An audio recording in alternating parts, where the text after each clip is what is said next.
اور ہم نے ابراہیم کو پہلے ہی سے ہدایت دی تھی اور ہم ان کے حال سے واقف تھے۔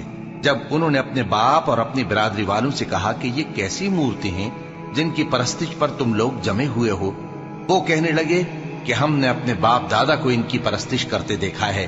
ابراہیم نے کہا کہ تم بھی گمراہ ہو اور تمہارے باپ دادا بھی کھلی گمراہی میں پڑے رہے۔ وہ بولے، کیا تم ہمارے پاس واقعی حق لائے ہو یا ہم سے کھیل کی باتیں کرتے ہو؟ ابراہیم نے کہا، نہیں، بلکہ تمہارا پروردگار آسمانوں اور زمین کا پروردگار ہے جس نے ان کو پیدا کیا ہے، اور میں اس بات کا گواہ اور اسی کا قائل ہوں۔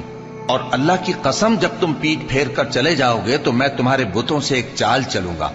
پھر ان کو توڑ کر ریزہ ریزہ کر دیا، مگر ایک بڑے بت کو نہ توڑا تاکہ وہ اس کی طرف رجوع کریں۔ کہنے لگے کہ ہمارے معبودوں کے ساتھ یہ معاملہ کس نے کیا؟ وہ تو کوئی ظالم ہے۔ لوگوں نے کہا کہ ہم نے ایک جوان کو ان کا ذکر کرتے ہوئے سنا ہے، اسے ابراہیم کہتے ہیں۔ وہ بولے کہ اسے لوگوں کے سامنے لاؤ تاکہ وہ گواہ رہیں۔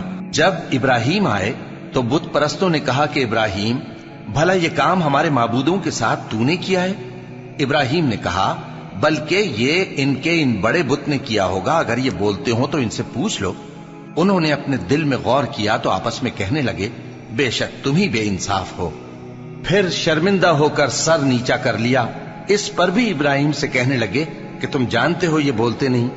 ابراہیم نے کہا، پھر تم اللہ کو چھوڑ کر کیوں ایسی چیزوں کو پوجتے ہو جو نہ تمہیں کچھ فائدہ دے سکیں اور نہ نقصان پہنچا سکیں؟ تف ہے تم پر اور جن کو تم اللہ کے سوا پوجتے ہو ان پر، کیا تم عقل نہیں رکھتے؟ تب وہ آپس میں کہنے لگے کہ اگر تمہیں اس سے اپنے معبودوں کا انتقام لینا اور کچھ کرنا ہے تو اس کو جلا ڈالو اور اپنے معبودوں کی مدد کرو۔ ہم نے حکم دیا، اے آگ سرد ہو جا اور ابراہیم پر سلامتی والی بن جا۔ ان لوگوں نے برا تو ان کا چاہا تھا، مگر ہم نے انہی کو نقصان میں ڈال دیا اور ابراہیم اور لوط کو اس سرزمین کی طرف بچا نکالا جس میں ہم نے اہل عالم کے لیے برکت رکھی تھی۔